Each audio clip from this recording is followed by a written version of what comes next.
सभी स्टूडेंटों को good morning. और आज हम लोग जो है क्लास 5th की मैथ में देखेंगे कि टेस्ट ऑफ डिविजिबिलिटी बाय 7। कल के लेक्चर में हम लोग देखे थे फैक्टर के बारे में। फैक्टर क्या होते हैं, property of factor. Property of factor मतलब फैक्टर की क्या क्या प्रॉपर्टी होती है। इसके बाद इवन नंबर और ऑड नंबर के बारे में पढ़े थे। फिर उसके बाद टेस्ट ऑफ डिविजिबिलिटी टेस्ट के क्या क्या कंडीशन होते हैं। इसमें 2 से 3 से 4 से 5 से एंड 6 से, इन सब के बारे में हम लोग पढ़ लिए थे कि 6 तक जो भी नंबर होते हैं वो कैसे हम टेस्ट करके पता पा जाते हैं कि ये डिविजिबल है कि नहीं है। आज हम लोग देखेंगे कि टेस्ट ऑफ डिविजिबिलिटी 7। कोई भी नंबर अगर दिया गया है तो नंबर 7 से डिविजिबल होगा कि नहीं होगा, इसके लिए हम लोग देखेंगे।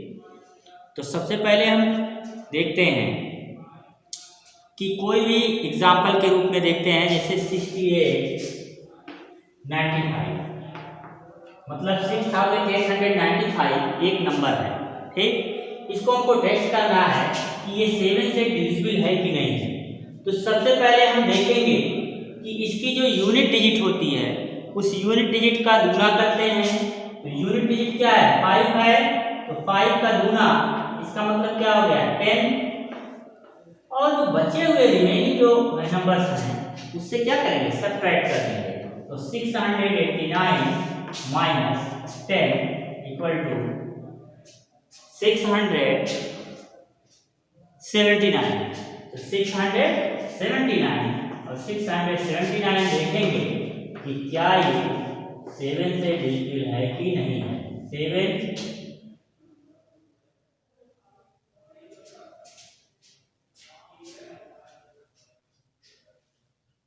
9 जा 63, 4 और 7 7 जा 49, ठीक।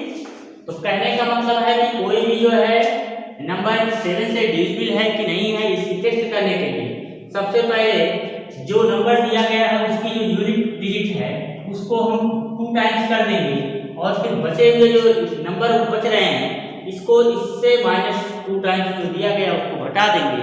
तो जो नंबर हमको मिलेगा, न्यू नंबर मिलेगा, वो नंबर 7 से डिविजिबल होना चाहिए।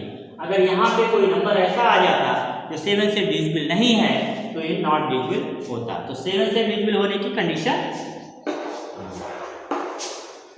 अब हम लोग देखेंगे कि किस तरीके से 8 से कोई नंबर डिविजिबल होता है कि नहीं। कैसे हम किसी नंबर को देख के ही पता पा जाए कि ये नंबर 8 से डिविजिबल है कि नहीं है। A number is divisible by 8 if the number formed by its last 3 digits on its extreme right is divisible by 8। जैसे एक नंबर ले लें, इस नंबर में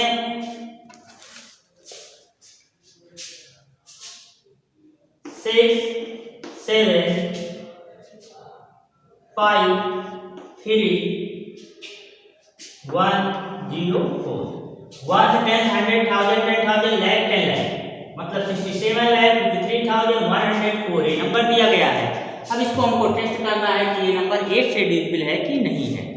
तो इसमें हम लोग क्या करेंगे, जो लास्ट के 3 डिजिट हैं 104, ये 104 है, इसको लास्ट के 3 डिजिट को हम लोग चेक करेंगे कि क्या ये नंबर 8 से डिविजिबल है कि नहीं है। अगर ये लास्ट के 3 डिजिट 8 से डिविजिबल हो जाए तो समझ जाइए कि ये पूरा नंबर 8 से डिविजिबल हो जाएगा। जैसे यहाँ पे डिवाइड करें तो 8 1 जा 8, 2 कैरी 4, 8 3 जा 24। इस तरीके से ये नंबर क्या हो गया, पूरा नंबर यहाँ से यहाँ पर 67,53,104 ये पूरा नंबर जो है डिविजिबल है किससे, 8 से। इस तरीके से हम लोग जो है देख लिए कि कोई भी नंबर अगर दिया गया है तो वो 8 से डिविजिबल होता है कि नहीं होता है। अब हम लोग देखेंगे कि टेस्ट ऑफ डिविजिबिलिटी बाय 9। कोई भी नंबर 9 से कैसे डिविजिबल हो जाएगा ये देखना। A number is divisible by 9 if the sum of its digit is divisible by 9। जैसे कोई भी नंबर अगर 9 से डिविजिबल तभी होगा अगर उसके जो डिजिट होते हैं, अगर वो डिजिट को ऐड वो नंबर जो है अगर 9 से डिविजिबल है तो समझ जाइए कि पूरी जो है पूरा नंबर 9 से डिविजिबल है। जैसे 8 सम ऑफ ऑल डिजिट 6 + 7 + 1 + 0 + 5। तो यहाँ पे हम जो है ऐड कर लें 8 6 14 14 और 7 तो 14 और 7 21 और 21 22 27। अब 27 को अगर हम 7 से डिवाइड 9 से डिवाइड करें तो 3 टाइम्स जाएगा, ये पूरी तरीके से डिवाइड हो गया, यानी कि ये नंबर पूरा नंबर जो दिया गया है 8,67,105 ये नंबर 9 से डिविजिबल हो जाएगा। इस तरीके से हम लोग देखें कि ये नंबर 9 से डिविजिबल होता है कि नहीं होता है। अब हम टेस्ट ऑफ डिविजिबिलिटी बाय 10 से डिवाइड होने की कंडीशन क्या होती है? कोई भी नंबर अगर दिया गया है वो नंबर 10 से तभी डिवाइड होगा अगर उसकी लास्ट की जो यूनिट डिजिट है वो 0 है। लास्ट की यूनिट डिजिट अगर 0 है तो वो नंबर पूरी तरीके से डिवाइड है, और अगर लास्ट की डिजिट जो है वो 0 नहीं है तो वो नंबर पूरी तरीके से 10 से डिवाइड नहीं हो पाएगा। जैसे मान लिया जाए 6480, लास्ट की डिजिट 0 है, इसका मतलब पूरा नंबर 10 से डिवाइड है। 6485, यहाँ पे लास्ट की यूनिट डिजिट 5 है, इस तरीके से ये नॉट डिविजिबल है,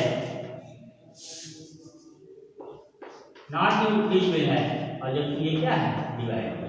ठीक, इस तरीके से हम 10 से डिवाइड होने की कंडीशन को पढ़ लिए। अब हम लोग देखेंगे 11 से डिवाइड कैसे होता है, कैसे किसी नंबर को हम जो है पता चलेगा कि वो 11 से डिवाइड होगा कि कैसे नहीं होगा। चलिए देखिए 11 से डिवाइड होने की कंडीशन क्या होती है।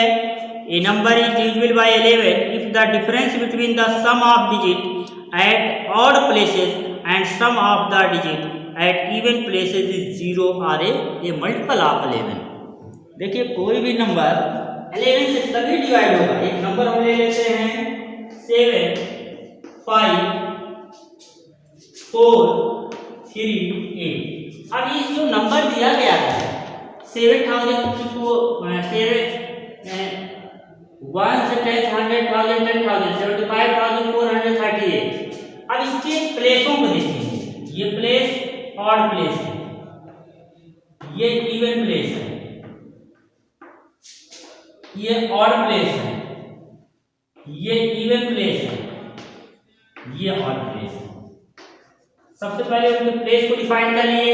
प्लेस अगर हमको मिल जाएगा तो ऑड प्लेस और इवन प्लेस को जोड़ ऐड करेंगे। जैसे ऑड प्लेस 7 तो 7 + 4 + 8, इनको ऐड करेंगे तो 7 और 4 कितना हो गया 7 4 11 7 4 11 और 11 और 8 11 में और 8 जोड़ेंगे तो ये 19 हो गया। और इवन प्लेस ऐड करें तो इवन प्लेस 5 + 3 तो 5 + 3 ये कितना होगा 8 हो जाएगा। ठीक है, ऑड प्लेस है और ये इवन प्लेस है। अब इन दोनों को क्या करेंगे सब्ट्रैक्ट करेंगे। सब्ट्रैक्ट कर देंगे तो देखेंगे कि क्या आ जाएगा 90 में से 8 निकला तो 11 आ गया। तो कोई भी नंबर 11 से तभी डिवाइड होगा जब उसके ऑड प्लेस और इवन प्लेस को अलग अलग ऐड करेंगे और दोनों को सब्ट्रैक्ट करेंगे। अगर उसके लास्ट के डिजिट में 0 आ जाए या 11 का मल्टीपल आ जाए, 11 का मल्टीपल मतलब 11 आ जाए, 22 आ जाए, 33 आ जाए, 44 आ जाए, 55 आ जाए, 66 आ जाए या 77 आ जाए, इस तरीके से लास्ट में 110, इस तरीके से हम करते जाएंगे 110 आ जाए तो समझ जाइए कि वो नंबर 11 से डिविजिबल है।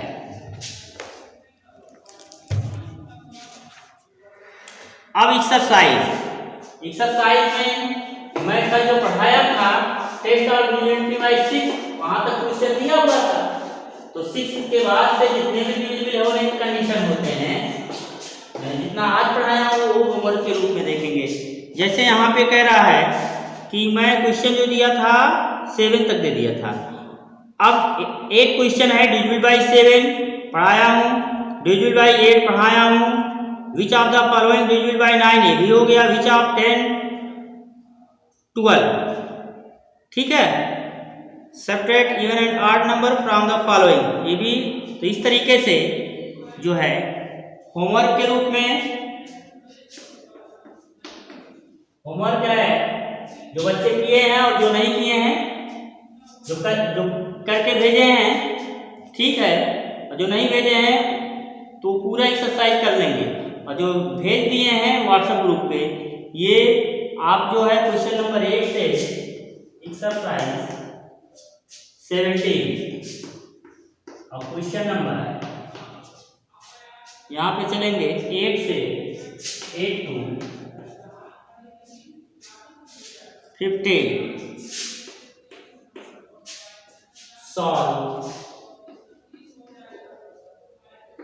रफ कॉपी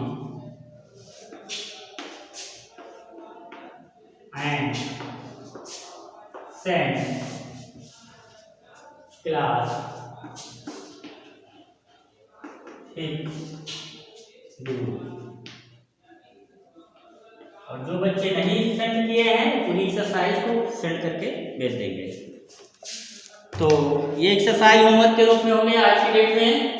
फिर इसके बाद हम लोग आज देखते हैं prime and composite number. Prime number क्या होते हैं और कंपोजिट नंबर क्या होते हैं,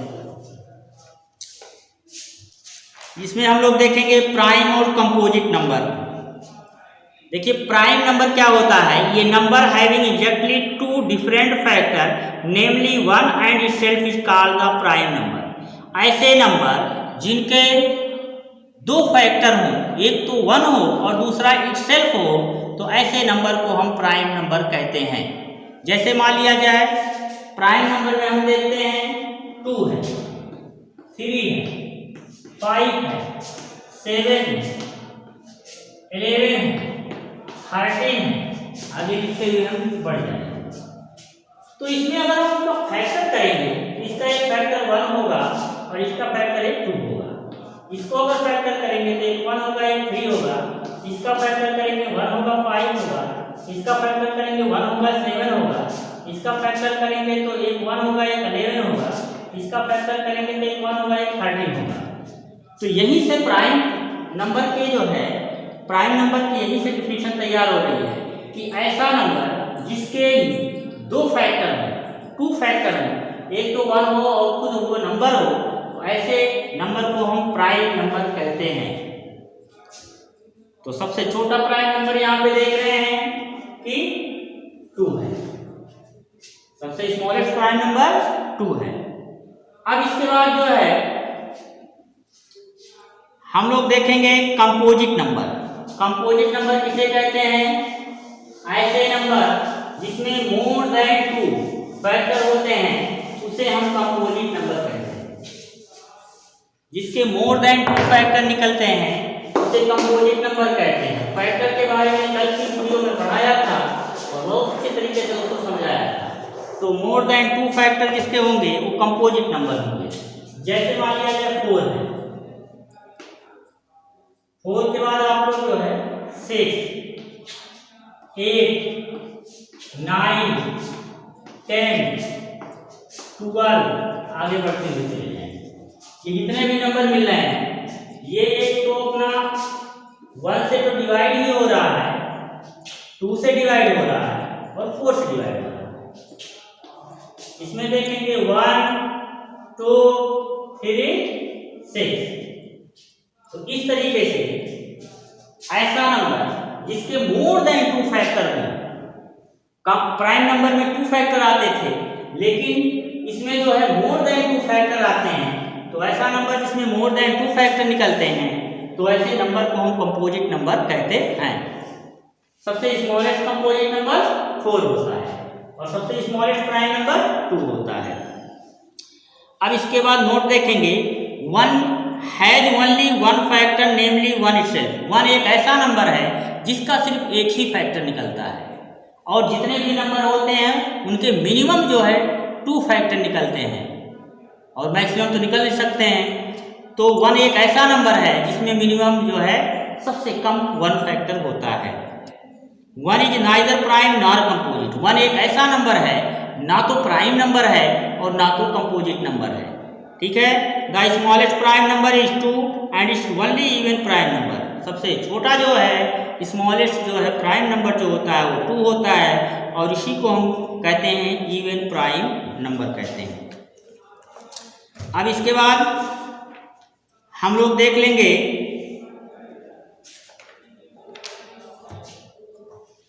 प्राइम नंबर के में जो है एक और होमवर्क आप लोग देख लीजिएगा कि प्राइम नंबर में 1 से लेकर 100 तक 1 से लेकर 100 तक आप काउंटिंग नंबर लिखेंगे।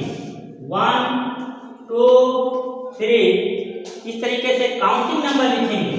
4 5 लास्ट में से लिखते चलेंगे 100 तक और इसमें आपको जो प्राइम नंबर है उसको क्रॉस करेंगे और जो प्राइम नंबर है उसको सर्कल कर लेंगे और जो प्राइम नंबर नहीं है ना प्राइम ना कंपोजिट तो उसको हम लोग क्रॉस कर लेंगे।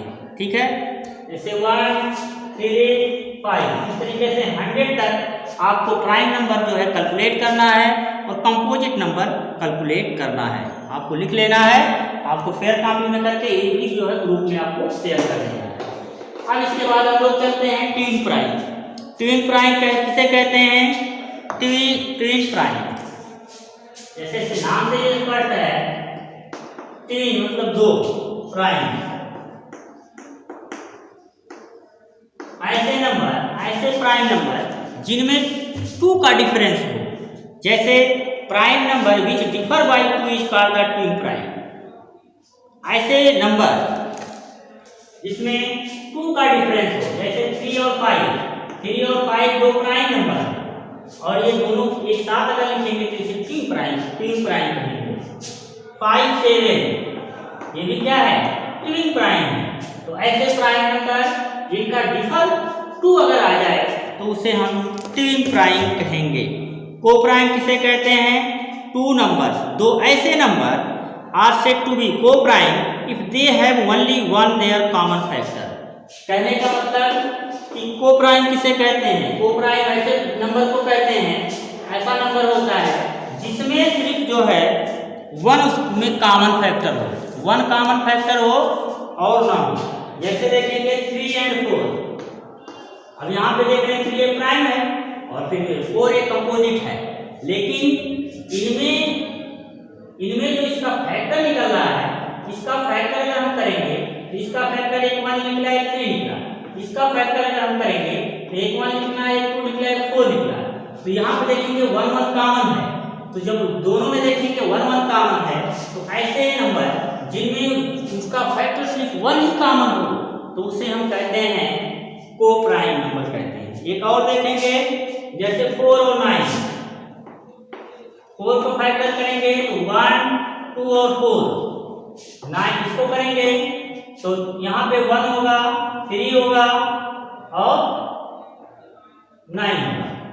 अब यहाँ पे हम लोग देखते हैं इसका फैक्टर 1 है, इसका भी फैक्टर 1 है, दोनों कॉमन है दोनों में और कोई फैक्टर कॉमन नहीं है। तो इस तरीके के नंबर को हम लोग को प्राइम नंबर कहते हैं।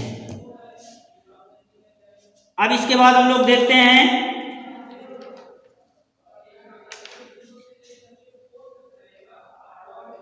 एक्सरसाइज हो गया है, ठीक। अब हम लोग कल इसके लिए पढ़ते हैं प्राइम फैक्टराइजेशन। आज के लिए इतना ही, कल हम आप लोगों से फिर मिलते हैं, तब तक के लिए धन्यवाद।